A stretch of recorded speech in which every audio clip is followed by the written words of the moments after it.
లగచర్ల దాడి ఘటనపై రాజకీయ రచ్చ కొనసాగుతోంది.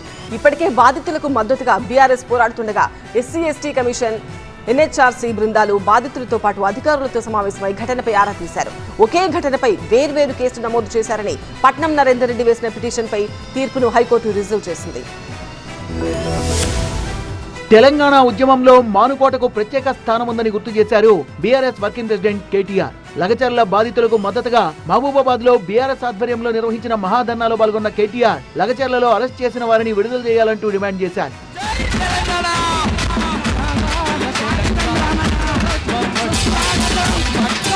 లగచర్లలో 9 నెలలుగా ఆందోళన చేస్తున్న రైతులతో మాట్లాడేందుకు సీఎం రేవంత్ కు సమయం లేకుండా పోయిందని విమర్శించిన కేటీఆర్ సొంత నియోజకవర్గంలోనే రేవంత్ తిరుగుబాటును ఎదుర్కొంటున్నారన్నారు. ఢిల్లీకి పోవాలి రావాలి 28 సార్లు పోయిండు, 28 రూపాయలు కూడా తేలేకపోయిండు. అట్లాంటి ముఖ్యమంత్రి ఈరోజు సొంత నియోజకవర్గంలోనే ఈరోజు తిరుగుబాటును ఎదుర్కొంటా ఉన్నాడు. మొన్న జరిగింది అధికారులకు వ్యతిరేకంగా జరిగిన నిరసన ప్రదర్శన కాదు. అధికారులు పోతే నిరసన వ్యక్తం చేసిండ్రు. అదే రేవంత్ రెడ్డి పోతే ఉరికిచ్చి కొట్టేటోళ్ళు మా గిరిజన అన్నదమ్ములు. ఇది వాస్తవం. మరోవైపు లగచర్లలో కలెక్టర్ పై దాడి ఘటనలో సంగారెడ్డి సెంట్రల్ జైల్లో ఉన్న 24 మందితో ఎస్సీ ఎస్టీ కమిషన్ బృందం సమావేశమైంది. సీఎం రేవంత్ ను కలిసి లగచర్ల కేసులో గ్రౌండ్ రిపోర్ట్ ఇస్తామన్నారు ఎస్సీ ఎస్టీ కమిషన్ చైర్మన్ బక్కి వెంకటయ్య. లగచర్ల ఘటనలో పోలీసులు కర్కశంగా వ్యవహరించారని, జైల్లో ఉన్న వారిని వెంటనే విడుదల చేయాలని ఎస్పీని ఆదేశించామన్నారు.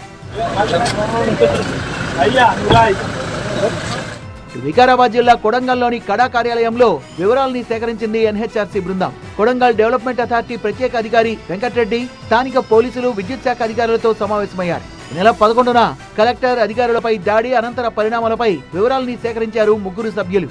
లగచర్ల దాడి కేసులో ప్రస్తుతం చెర్లపల్లి జైల్లో ఉన్న పట్నం నరేందర్ రెడ్డి పిటిషన్ పై హైకోర్టులో విచారణ జరిగింది. ఒకే ఘటనపై వేర్వేరు కేసులు పెట్టొద్దన్న సుప్రీంకోర్టు తీర్పును ప్రస్తావించారు పిటిషనర్ తరపు లాయర్. దాడి ఆధారంగా వేర్వేరు కేసుల్ని నమోదు చేశారని కోర్టుకు తెలిపారు ఏఏజీ. ఇరువైపుల వాదనల్ని విన్న తెలంగాణ హైకోర్టు తీర్పును రిజర్వ్ చేసింది.